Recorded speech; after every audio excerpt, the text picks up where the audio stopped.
Hello and welcome to another episode of This Week in Cleantech. It's a roundup of the week's biggest stories you need to know in climate and clean energy in 15 minutes or less. Today is Friday, October 11th, 2024. I'm Renewable Energy World Editor-in-Chief John Engel. Maddie Stone from Grist will be joining us shortly for a second time on this show. I'm joined once again by Cleantech PR veteran Mike Casey of Tigercom. Hello, Mike. It's been a while. Hey, friend. Man, I'll tell you, your new title is John Engel, Climate Refugee. It's a good thing this whole crisis is fake, huh? Yeah. It's been a heavy couple of weeks, and I know for you too. But it's having John, I'm sorry. Hold on a second. Taking an important call here. Hello? Hey, Mike, is now a bad time? Well, I'm taping with John, Paul. Is there something you want? John can't hear me, right? He can't hear me. No. Yes, he can't. Hey, man, listen, hold on. I know you wanted to talk about this, and I think you're onto something here. I think you and I, we got like magic, right? Like, yeah. There's like some kind of weird chemistry. I don't know, man. I want in. I know that we were talking about like the big trailer. All right, well, dude, you got to get clearing to fire Engel. I can't. This is not a good time, Paul. I got to get taping with John. I won't tell him we had this conversation. I need you to work that side of things. He's my boss. All right, I'll do my best, Paul. I got to get back to taping. Peanut butter M&Ms, not peanut M&Ms, dude. They hurt my teeth. All right, sir. All right, I'm on it. Thank you. All right, John. I'm so sorry. Very cute. Very cute.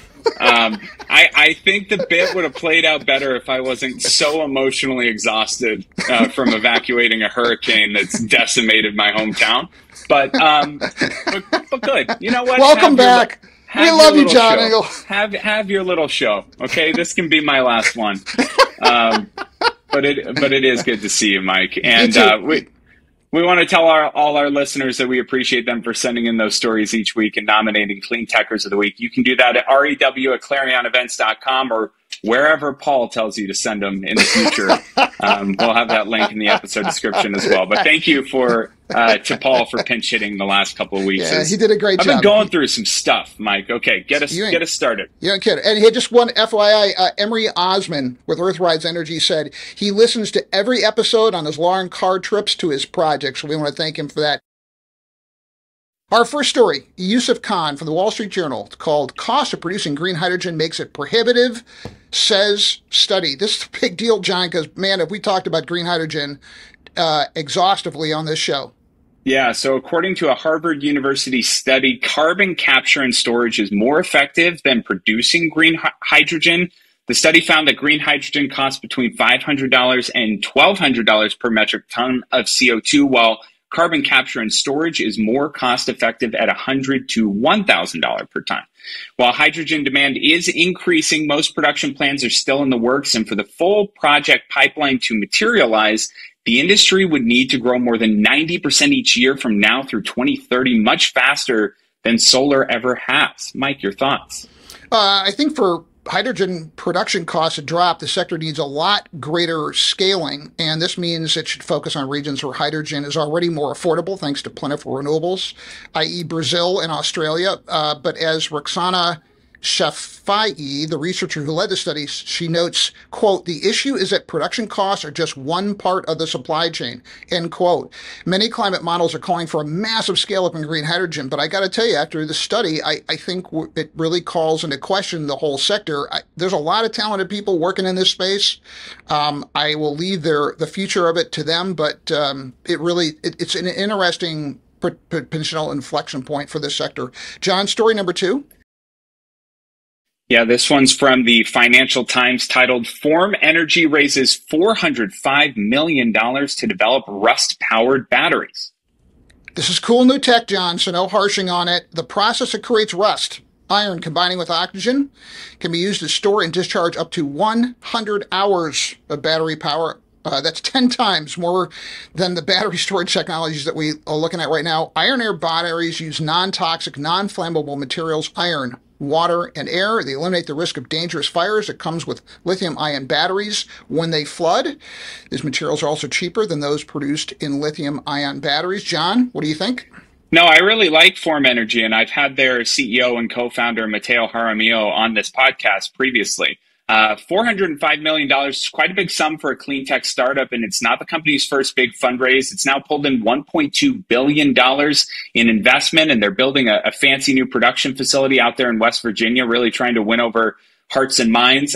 They only just started building their first project in August, but have several in their pipeline, including, I believe, one up in the Northeast aimed at storing the renewable electricity we generate from offshore wind farms. These batteries might be too heavy for use in electronics, but they can work great for storing power in the electricity grid at grid scale. And with increasing electricity demand from new data centers, electric vehicles, and manufacturing, having energy storage options like Forms batteries make it easier to supply that new load with renewables instead of gas. Next step, policymakers reward long duration energy storage, and we can see more batteries like Forms. Mike, story number 3. Ivan Penn, New York Times, U.S. ramps up hunt for uranium to end reliance on Russia. John? Yes, uranium, the key ingredient that fuels nuclear power plants, is being mined across the western U.S., driven by rising electricity demand and federal efforts to reduce reliance on Russia, which supplies about a quarter of the enriched uranium used in U.S. nuclear reactors. Both pressures have pushed uranium prices to a 15-year high. If prices remain elevated, they could further accelerate the reopening of long dormant mines. Also, a law that went into effect this year will block U.S. power plants from buying Russian uranium by 2028. However, some people worry about the environmental and health impacts of mining radioactive materials near homes and livestock. Mike. Okay, let's put some context here. In 1979, you had 22,000 people working in this industry. Now there are fewer than 400 people. So there is a long way to go to scale it, perhaps longer than the longer scaling path in even green hydrogen. So we could see a strong resurgence here.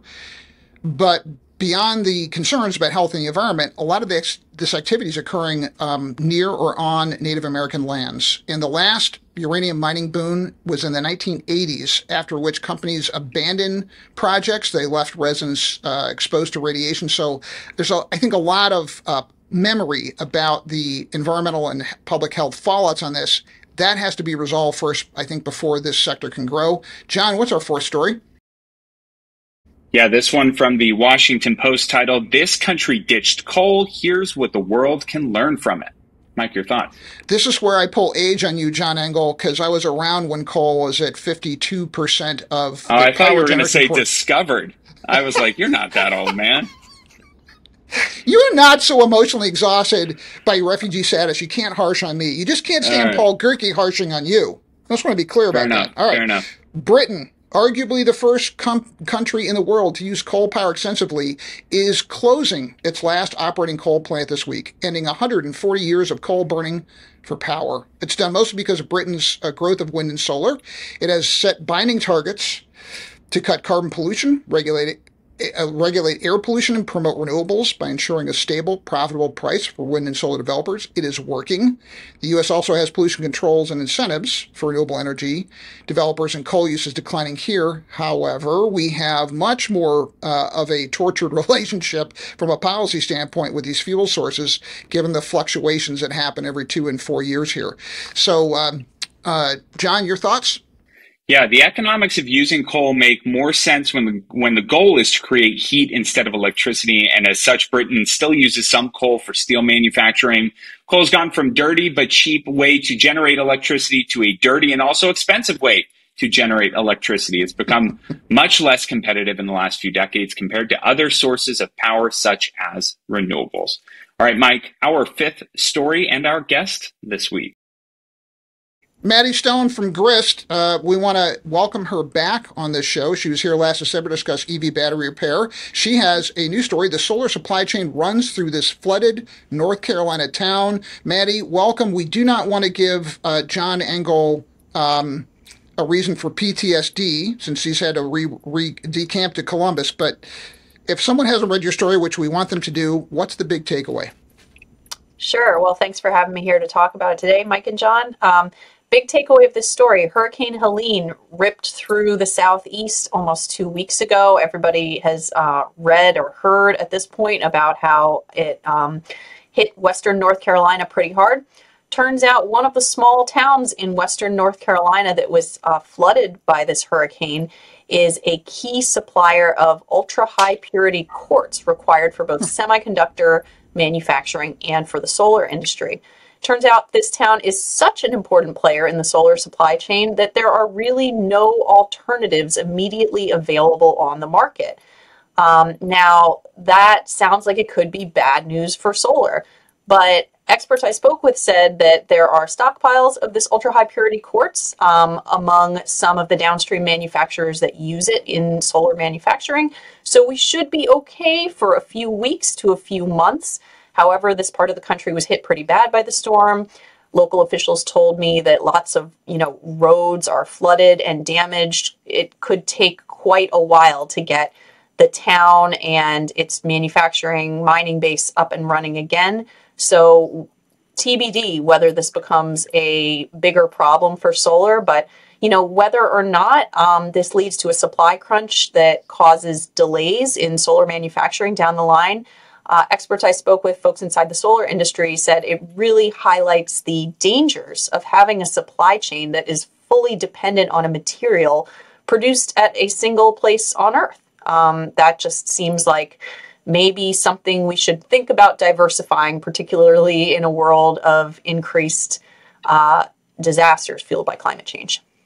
Yeah, and Maddie, you likely don't know, but I live in Asheville, so this is not so far from my home. And I remember last week kind of emerging and getting my first cell signal and data signal, 4 or 5 days after the storm, and looking on Twitter and seeing a number of tweets from the chip bros in that segment of social media going, I really hope everyone in Western North Carolina is okay, but what about the mine? And I was like, really, guys? And then I looked into it more and I'm like, oh, well, this seems like a big deal.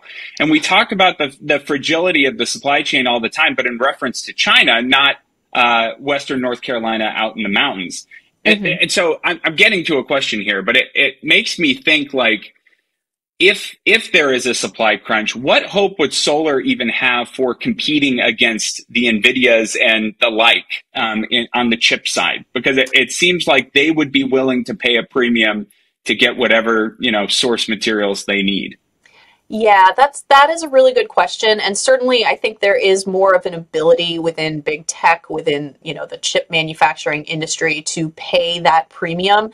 And that's something we do see already. I mentioned in my story that there is a small amount of synthetic silica production that serves the same purpose as this ultra high purity quartz. And I didn't quite explain that, but this particular type of quartz is necessary to form crucibles, which are used in the manufacturing of either ingots that go into solar wafers or in semiconductor manufacturing. So it's used to produce a component in the manufacturing supply chain necessary for both of these industries. As you sort of alluded to there, John, I think the chip makers of the world maybe have a little bit more, money to throw around in the case of rising costs in their supply chain, and one might be concerned about them outcompeting the solar manufacturers in that space. Some supply chain experts I spoke with were not too concerned about the idea of a slight rise in costs of high purity quartz should we need to go to a synthetic substitute. Supply chain experts I spoke with felt that the solar industry could absorb a slight increase in prices. Just for context, Bloomberg NEF, which is a clean energy analysis firm, put out a report on this market last year, which showed that the prices of this ultra high purity quartz rose 5-fold over the course of a year between 2022 and 2023. And that translated into something like a 2% rise in the cost of solar modules. So it was an increase in the production base and the cost, but not something that necessarily was devastating for the solar industry at the time. But to your point of, potentially the chip manufacturers and the solar makers competing for a scarce resource, I think that is a concern if we enter a longer term supply shortfall. And I think if we get to that point, then we need to start seriously thinking about ramping up alternatives, whether that's production of synthetic quartz or looking for super high purity quartz elsewhere in the world. John, we're just about out of time. We need to do our Cleantecher of the week. Yeah, I guess we have Cleantechers of the week. We've got 3 this week. So Maggie Sasser from Pine Gate Renewables has been organizing efforts to help rebuild Asheville in the wake of Hurricane Helene. Pine Gate Renewables, based very near the River Arts district of Asheville that was completely wiped out. Nico Johnson from Suncast and Tom Weirich from EDP Renewables have raised awareness and shared ways to support affected communities. Tom connecting me with one of his employees in Asheville, who we've been able to coordinate and help some of her connections and friends. And Jason Grumet from the American Clean Power Association, co-hosting a Hurricane Helene Relief Fund reception yesterday. And of course, to anyone who has supported these relief and recovery efforts, I'm deeply grateful. So thank you. Great. And we want to thank our wonderful producer, Brian Mendez, Alex Peterson, and Claire Quirin for gathering these stories. We also want to thank John Engel for being safe, and we're glad you made it out of North Carolina safe and sound. John, may you be back in your home with power and water as soon as possible. Yeah, climate change tried to take away my home and then even sent me to Ohio. I mean, back-to-back blows. Just brutal. This anti-Ohio hating is really got to stop, John. It's so bad. It's so bad. All right. Great to see you, Mike. And thank you, Maddie, for joining us. Take care.